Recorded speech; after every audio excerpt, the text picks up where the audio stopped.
Siapa sih sebenarnya yang paling diuntungkan dari kontrak farming itu? Apakah petani, perusahaan? Apakah kontrak farming itu benar-benar membawa kesejahteraan bagi petani? Atau justru menciptakan bentuk baru dari ketergantungan dan ketimpangan kekuasaan?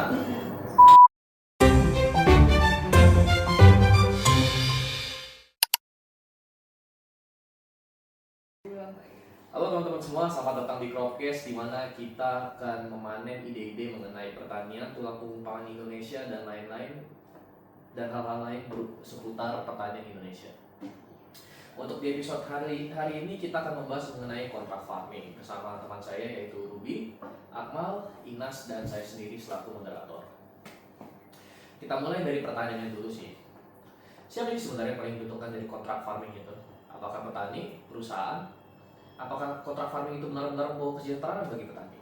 Atau justru menciptakan bentuk baru dari ketergantungan dan ketimpangan kekuasaan? Tapi sebelumnya kita bahas dulu apa itu kontrak farming kali ya, biar penontonnya bisa tahu juga. Iya, kita diskusinya juga lebih enak. Jadi kayak tadi Raga bilang ya, bahwa pertanian adalah tulang punggung pangan di Indonesia gitu kan. Nah petani itu kan yang kita tahu ya menanam, memproduksi, memanen gitu di ladang, di lahan. Tapi di balik itu semua ada sistem-sistem yang mungkin belum kita ketahui, bahkan lebih kompleks gitu dari sekedar cuman memproduksi gitu. Nah sebenarnya apa sih kontrak farming? Jadi intinya kontrak farming itu adalah perjanjian antara petani dan juga perusahaan, di mana petani ini akan memproduksi benih, komoditas-komoditas yang inputnya itu dari perusahaan, bisa berupa benih, pupuk, bibit berkualitas, atau bahkan investasi biaya modal gitu. Nah kalau dari penjelasan kontrak farming itu sendiri, sebenarnya emang selalu perusahaan yang ngasih modal, terus petani yang ngasih mengelola kebunnya, atau ada hal-hal lain yang berbeda?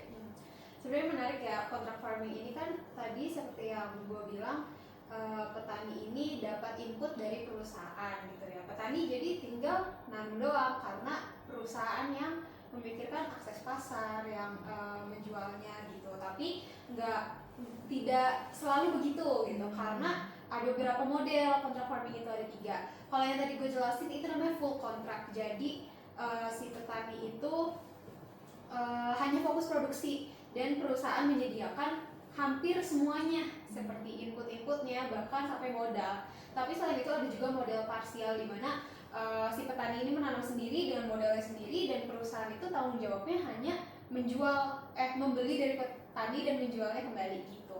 Terus dan yang terakhir itu ada closed loop. Jadi di sini modelnya itu hybrid, karena di sini melibatkan lembaga swadaya masyarakat atau LSM, koperasi, terus petani dan juga perusahaan gitu. Jadi tidak melulu si perusahaan segalanya dari perusahaan dan petani tinggal produksi gitu. Ada banyak gitu. Tapi kira-kira ada manfaatnya nggak sih atau resikonya dalam melakukan kontrak farming? Tadi kan kalau yang secara definisi sepertinya win-win solution banget ya antara petani dan perusahaan. Tapi sebenarnya gimana sih? Kalau itu kan tadi dijelasin secara permukaan aja gitu ya. Kalau misalnya kita lihat atau gali lebih dalam lagi, sebenarnya kalau dari perusahaan ini ya benar, tadi mereka dapat manfaat yang pertama dari SDM-nya, karena di sini petani tuh biasanya yang melakukan kontrak farming, mereka tuh udah ada banyak komunitasnya gitu. Jadi kayak misalnya koperasi atau misalkan Gapoktan, jadi udah ada banyak. Nah hal ini yang bisa dimanfaatin sama perusahaan gitu buat mereka dapetin SDM yang akan mengelola kebunnya. Terus yang kedua, mereka bisa juga dapat dari hasil penjualan. Jadi yang tadi udah dijelasin, kalau petani habis manen itu nanti dijual ke perusahaan. Jadi ibarat mereka dapat supply tetap gitu. Jadi udah nggak pusing-pusing lagi buat nyari supply lain. Nah kalau misalnya dari sisi petaninya sendiri, mereka tuh ya tadi dapat lahan, terus mereka juga dapat akses pasar. Jadi mereka nggak usah pusing buat nyari-nyari ini harus dijual kemana gitu. Terus mungkin dari harganya juga, karena tadi udah ditetapin, udah ada harga pasti yang sama terus gitu. Tapi ya ada risikonya juga masing-masing. Yang pertama karena ini kontrak farming, jadi udah ada kontrak yang dibahas dan mereka tuh udah terikat satu sama lain selama jangka waktu yang ditentukan. Jadi kalau misalnya nanti ada yang melanggar terus gak sesuai sama kontraknya, ya mungkin aja nanti bakal ada denda. Iya gitu. Tapi kan kalau kita bicara tentang petani ya, kadang kan ada gagal panen kayak gitu ya. Sebenarnya kalau misalkan hasil panennya tidak sesuai standar, itu sebenarnya perusahaan ikut rugi juga atau hanya petani doang sih sebenarnya? Nah, bagus sih ini pertanyaannya, karena kalau kita lihat dari perusahaan, mereka rugi karena kan mereka pasokannya cuma dari petani ini. Nah, cuman ya mungkin karena bagi perusahaan tuh itu hal kecil aja gitu loh, jadi nggak terlalu rugi besar. Nah, kalau misalnya bagi petani karena mereka nggak sesuai kualitasnya mungkin, atau misalkan jumlah yang harus diproduksinya tuh nggak sesuai, mereka harus bayar denda gitu. Nah, denda yang dimaksud tadi bisa ngerugiinnya besar ke petani, karena bisa aja nanti malah jadi utang buat petaninya gitu. Yang awalnya tadinya mereka untung dapat kontrak farming ini, tapi malah jadi kelilit utang sama perusahaan gitu. Jadinya petani kalau misalkan dia pakai modal sendiri jatuhnya rugi banget ya. Iya, nah iya makanya. Jadi bisa aja buat kontrak farming itu kayak dua sisi mata uang. Oh, iya. Mata uang koin Oh, ya, iya, mata uang koin. koin. Jadi di satu sisi bisa aja menguntungkan karena Iya. hal-hal tadi, tapi di sisi lain ada risiko-risiko yang ternyata cukup besar gitu kalau misalkan digali lebih dalam. Malah bisa jadi lingkaran utang ya nanti Iya. si petaninya malah merugi gitu Betul. ya. Bisa jadi juga ada ketimpangan nggak sih kalau kayak gitu Iya, perusahaan dan petani? Tapi ada contohnya nggak ya Nah, di Indonesia? kalau di Indonesia tuh kayak gimana sih, ada nggak ya contoh-contoh kontrak farming yang udah terjadi? Ada. Setahu gue tuh ya, karena kontrak farming ini juga udah lama masuk ke Indonesia, itu cukup banyak yang pakai gitu. Dan gue baca itu ada di Magelang, itu petani cabai kerjasama atau kontrak farming dengan PT Indofood. Nah, ada lah ya, PT Indofood kayak Udah dia terkenal ya. berproduksi buat saus, kayak ya Ini udah ya. terkenal banget di perusahaan, tapi gue jujur baru tahu sih kalau dia ternyata pakai kontrak Iya, farming. Nah Tahu, itu dia, iya. itu dia. Dan ini pun hal yang cukup menarik gitu, karena kan kalau misalnya petani ini nggak ikut kontrak farming, itu bisa aja kalau misalnya lagi panen besar, itu harga yang awalnya 100.000, harganya itu bisa anjlok sampai ke 10.000 per kilo. Jadi kan kayak jauh banget gitu. Iya. Dan akhirnya ada nih PT Indofood yang menawarkan kontrak farming gitu, yang dimana mulainya tuh dari 2015 gitu. Dan kayak yang tadi udah dijelasin sama teman-teman semuanya, itu ada beberapa kriteria atau poin-poin di kontraknya gitu. Kayak Indofood ini menyediakan bibit unggul, terus juga pupuknya dan pestisida gitu. Terus si petani ini dengan disediakan benihnya, jadi wajib gitu untuk menanam si varietas tertentu gitu. Karena itu kan udah sesuai sama standarnya Indofood itu sendiri. Berarti gitu. yang nentuin komoditasnya Indofoodnya gitu. Betul. Jadi untuk nentuin benihnya itu dari Indofood itu sendiri. Jadi ketika nanti udah panen, nah jadi wajib nih harus gitu dijual ke Indofood dengan harga yang udah disepakati di awal gitu. Dan selain itu juga petani-petani ini dapatlah gitu pendampingan gitu, teknisnya kayak gimana, mulai dari menanam ya, pelatihannya dari nanam sampai nanti panen gitu. Jadi dapat jaminan lah, entah itu bimbingannya atau mungkin pasarnya gitu. Nah kalau si Indofoodnya ini kan udah tentu gitu, dia dapat jaminan kalau dia dapat pasokan bahan baku yang stabil dan berkualitas gitu. Jadi udah pasti ya pasokan produk. Iya benar, udah pasti banget. Nah kalau misalnya dibandingin sama yang nggak ikut atau nggak jadi mitranya Indofood ini, perbandingan itu cukup besar. Jadi pendapatan mitra yang kontrak farming sama Indofood dengan yang tidak, itu ternyata selisihnya 83%. Cukup gede banget kan. Nah itu dia. Jadi hal itu tuh yang menjadi concern bagi petani gitu. Kalau misalnya kontrak farming ini bisa membuat petani ini tidak terpengaruh sama fluktuasi harga, terus juga produktivitas pertaniannya juga meningkat, dan resiko untuk gagal panen juga cukup berkurang gitu. Win-win solution juga ya, karena kan kayak yang kita tahu cabai itu harganya kadang Fluktuatif. iya fluktuatif banget, apalagi kalau musiman ya dia. kadang kalau lagi Udah lebaran kenceng bisa mahal banget tapi kadang bisa turun gitu. Jadi menurut gue cukup win solution. Tapi sejauh ini kan yang kita dengar dari penjelasan Akmal gitu ya, kayak win solution enak banget nih, Iya, petani enak udah dapat akses pasar, perusahaannya bisa dapat pasokan produk, Iya. pasokan apa Bahan baku. bahan baku yang udah terjamin gitu.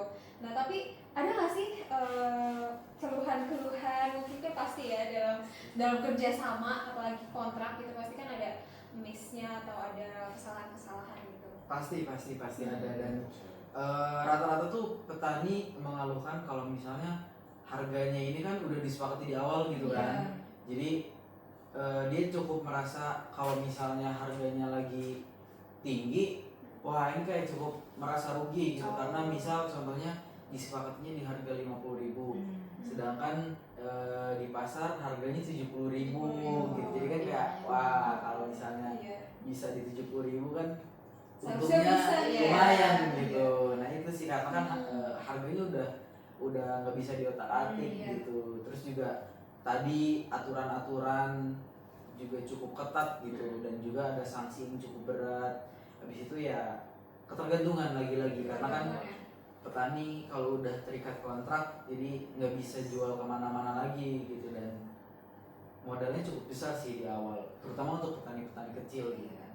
Terus juga kalau misalkan sudah terjadi kontrak gitu kan, berarti varietasnya itu udah itu aja ya. Biasanya kan petani kayak diversifikasi Iya. produknya. bisa ganti-ganti Iya. tergantung musimnya mana nih yang menguntungkan. Gitu. Berarti Satu aja iya, udah, satu tergantung aja sama ya. kesepakatan di awal itu aja sih. Berarti benernya ketergantungan ya. Ketergantungan banget. Dan minusnya itu kalau misalnya nanti hasil panennya nggak sesuai sama standar, itu bisa aja sama perusahaan itu ditolak lah. Jadi kayak waktu itu tuh sempat ada kasus kalau misalnya petani ini ditolak sekitar 30% hasil panennya karena itu tadi tidak memenuhi standar. Berarti kalau kayak gitu petani doang yang dirugikan. Jadi si perusahaan nggak membayar petani. Iya, kalau misalnya kayak gini jadi kayak ya udah petaninya akhirnya kan jual ke tempat lain dengan Jual harga rugi. yang murah, jadi kan sayang banget Iya, gitu. sayang banget kan. Apalagi kalau misalkan ternyata ada perusahaan lain nih yang nawarin lebih dengan harga lebih tinggi, Benar. sedangkan udah tanda tangan kontrak. Iya. Menarik tentang kontrak farming.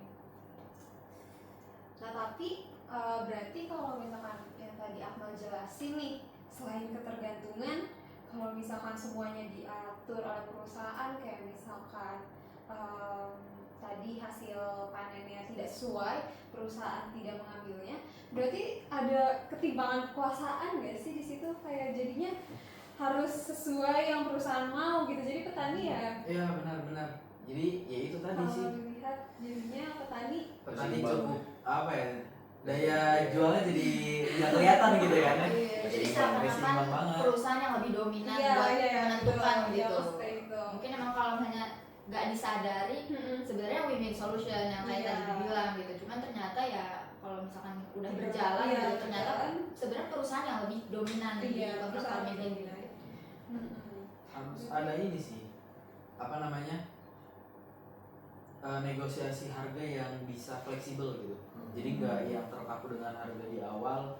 Kalau misalnya harganya emang naik turun berarti disesuaikan gitu. Nah itu sih biar bisa apa ya, mendongkrak daya saing dari petani itu sendiri gitu. Tapi kalau buat bisa punya negosiasi yang kayak fleksibel itu, petaninya itu harus punya kekuatan sendiri dong. Betul. Kalau petani punya apa-apa, Ya. perusahaan tinggal cabutan. Iya. Nah, benar. Makanya menurut gue sih pentingnya buat petani nih ya, terutama karena di sini banyak yang kayaknya dirugikan gitu. Nah, buat petani kalau misalkan mau tanda tangan kontrak farming ini mungkin bisa dipelajari dulu, terus dari pemerintah atau misalkan dari dari desa itu tuh ada edukasi, dan dari petaninya juga ada literasi tentang ada kemitraan apa aja sih gitu. Nah jadi sebelum mereka tanda tangan mereka udah tahu nih, misalkan tadi oh berarti kalau gitu pas kita mau bikin kontraknya kita bikin kalau harganya tuh disesuaikan dengan musim gitu. Jadi nanti seiring berjalannya waktu nggak merugikan petani. Iya betul banget, harus ada pengawasannya karena siapa sih yang nggak mau gitu petani ditawari oleh perusahaan besar gitu. Misalkan dengan akses pasar yang pasti, harga yang stabil, dengan input yang sudah disediakan, siapa yang nggak mau. Tapi balik lagi harus dengan pemahaman yang cukup gitu dari petani, juga edukasinya yang cukup juga gitu. Mantap. Oke, kalau misalnya dari yang udah dibicarain sih, gue bisa narik beberapa kesimpulan ya.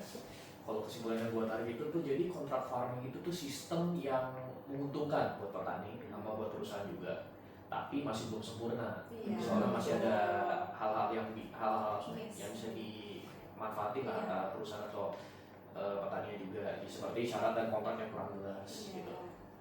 Nah makanya itu buat agar bisa lebih adil itu kan tadi harus dilakukan negosiasi yang lebih fleksibel ya antara petani sama perusahaan. Berarti petaninya itu sendiri harus dilatih, diberi pendidikan atau pelatihan gitu.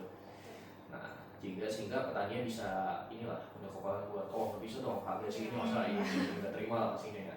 Terus tapi gue juga mikir kayaknya kalau tinggi kualitas petani itu juga pasti ngaruh ke output juga kan, ke kemampuan mereka dalam menghasilkan panen, hasil panen itu kan lebih bagus, lebih cepat, lebih apa, itu kan juga menguntungkan bagi perusahaan. Jadi menurut gue ini win-win solution juga sih kalau berlatih petani itu. Tapi kalau misalkan dari kasus yang Indofood ya tadi, kalau misalkan yang ada kerugian tadi yang sampai 30%, sebenarnya itu bisa dibilang petani yang rugi ya sih. Dari balik lagi ke pertanyaan awalnya Raga, siapa yang sebenarnya yang disejahterakan, apakah sama-sama menguntungkan atau bahkan ketimpangan. Tapi kalau dari kasusnya Indofood itu gue melihatnya ya, dan kalau dari POV petaninya dirugikan gitu, karena perusahaan besar nggak mungkin sukanya hanya dari satu doang, pasti ada banyak gitu. Sementara petaninya cuman bisa ke satu perusahaan ini. Iya gitu. Perbedaannya di situ ya. Jadi sebenarnya petani cukup dirugikan ya di sini. Gimana nih? Tapi kalau misalnya gini deh, kalau misalnya lu ada di posisi petaninya, mau nggak gitu? Iya mau nggak kira-kira bakal dapat kontrak farming? Tapi petani gimana dulu nih dengan modal pas-pasan gitu misalkan, Ya, terus input. Iya coba kita ada di posisinya sini aja nih, si petani yang Indofoodnya aja. Coba kita petani cabai gitu dengan modal pas-pasan, habis itu lahan yang sempit dan berbagai kekurangannya gitu. Kira-kira kita bakal tertarik nggak untuk melakukan kontrak farming? Coba mulai dari dulu deh. Kalau gue ya sebenarnya agak sebenarnya menarik ya, karena win solution juga, karena udah ditawarin akses pasar yang pasti gitu. Jadi siapa sih yang nggak mau, apalagi harga-harga cabai terutama bahan pokok ya, bahan pokok juga fluktuatif banget, harganya nggak stabil. Kalau misalnya kita nggak kerjasama itu pasti menggiurkan banget. Tapi balik lagi kalau misalkan kita telaah lagi dari risiko-risiko dan lain-lainnya, mungkin gue memilih untuk tidak kontrak farming. Kenapa? Karena mungkin gue akan memaksimalkan hasil produk gue dulu. Mungkin kalau memang udah stable dan lain-lain, jadi kerjasamanya nggak cuma dengan satu perusahaan gitu. Mungkin mau kontrak farming kayak gitu. Dan lagi dengan catatan kontraknya itu ya harus sesuai dengan kesepakatan antara dua pihak biar gak ada ketimpangan. Betul. Gitu. Benar kata Imas tadi, harus adanya edukasi dan pemahaman. Kalau Akmal gimana Akmal? Mau nggak kalau jadi petani milih pembiayaan dari kontrak farming? Oke, kalau dari kasusnya Indofood ini ya, berarti kan petani ini harus bisa untuk nyari platform yang lebih besar. Contohnya mungkin kayak bergabung sama koperasi mungkin, atau mungkin dengan membentuk ya gaboktan atau dan aliansi petani. Jadi biar nggak cuma mungkin 10 petani, 20 petani, tapi bisa sampai ratusan gitu. Jadi biar ketika kontrak farming ini berjalan itu bargaining powernya cukup sama gitu. Jadi nggak ada yang dilemahkan atau mungkin nggak ada yang satu pihak yang terlalu kuat gitu. Jadi betul. Jadi biar nantinya hasilnya juga sama-sama optimal dan kontraknya bisa berjalan dengan baik gitu. Jadi why not juga sih kalau misalnya kayak gitu ya. Betul gitu. Gimana nih kalau Inas? Kalau gue sih, kalau misalkan gue jadi petani yang nggak tahu apa-apa nih, pasti gue bakal langsung mau, karena ya tadi banyak banget keuntungannya. Tapi setelah misalkan gue jadi petani, setelah denger podcast ini dan denger apa ya, ada risiko-risiko lainnya gitu, kayaknya buat kontrak farming nggak dulu gitu. Mungkin gue akan memperkuat apa ya, daya saing dari petaninya itu sendiri, baru nanti gue bakal bermitra sama perusahaan gitu. Jadi ya sebenarnya balik lagi aja sih, buat gue harus tahu dulu gimana gitu. Kalau hanya gue nggak tahu apa-apa ya pasti gue mau sih. Kalau Raga, Kalau gue itu sebagai petani itu tuh biasanya itu ngincer stabilan sih. Soalnya kan kalau misalnya gue kalau gini lah. tipe orangnya gimana? Tipe orang Gue tuh gimana ya? Tipe petani yang gimana nih? Tipe Gue itu kan bukan tipe petani yang agresif. Kalau kata harga itu gue tuh agresifnya gimana ya? kayak misalnya tuh gimana ya? Gue berani nggak ngeluarin kontrak apa-apa ke perusahaan, soalnya gue percaya sama koneksi gue, sama ini gue, pasar gue, pokoknya produk gue bakal laku dengan harga yang tinggi. Gue nggak berani kayak gitu. Oh, nggak berani. Ya, karena soalnya gue lebih suka hidup stabil lah.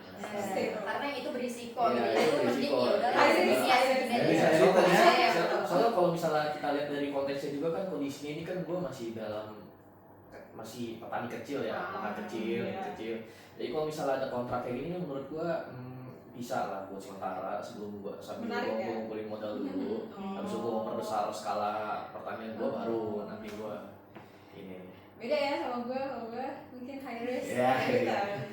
Berarti emang beda-beda. Beda. Nah, tapi selain Indofood, gue juga ada beberapa studi kasus yang mungkin dari POV petani itu ini dirugikan. Itu dari Taiwan ICDF. Jadi apa ya, intinya si petani ini ngasih supply ke supermarket. Tapi ternyata di dalam realisasinya si supermarket ini kadang masih suka telat pembayarannya gitu, dan kadang permintaannya itu nggak jelas gitu. Kadang misalkan di bulan ini mungkin bisa tinggi, di bulan selanjutnya bisa nggak sebanyak yang sebelumnya permintaannya. Jadi petani itu cukup dirugikan. Dan biasanya kalau di supermarket kan itu ada cold storage ya, untuk apa sih, menjaga kualitas sayuran gitu. Nah, beberapa mitra supermarketnya itu ada yang tidak menyediakan cold storage. Kenapa? Karena kalau dengan cold storage itu biasanya biaya operasionalnya mungkin lebih tinggi. Nah, mereka nggak mau kayak gitu, makanya dia tidak menyediakan. Dan malah nanti kalau misalkan sayurannya udah layu kan, mereka bakal return ke si petani kan. Nah, itu akan rugi gitu. Petani nggak dapat apa-apa, sedangkan petani udah memproduksi, sudah memanen, udah ngasih ke supermarketnya, tapi ternyata dibalikin lagi gitu. Artinya hal-hal yang tadi tuh belum diatur dong di kontrak yang sebelumnya, kayak per bulan misalkan harus ngasih berapa jumlahnya tuh pasti gitu. Kayak tadi kan naik turun beda-beda. Terus nggak diatur kalau kita punya alat ini nih gitu. Petani tuh nggak tahu kalau hanya nggak ada cold storage. Gitu. Itu sih kalau yang sedikit gue research gitu tentang kasus-kasus lainnya gitu. Oke deh, mungkin itu aja sih ya dari podcast kita kali ini. Semoga episode ini bermanfaat buat teman-teman. Kalau misalnya teman-teman, oh ya juga boleh kalau untuk pertanyaan tadi boleh tanggapannya kayak gimana kalau dari kalian ya. Menarik buat dibahas nih. Kalau kalian jadi petani gitu, apakah kalian mau gitu dengan kontrak farming gitu? Tulis jawabannya di mana ya? Kolom komentar. Dan kalau misalnya episode ini bermanfaat, share ke teman-teman kalian, dan jangan lupa pencet share, subscribe, dan klik hit the bell. Dan jangan lupa mohon maaf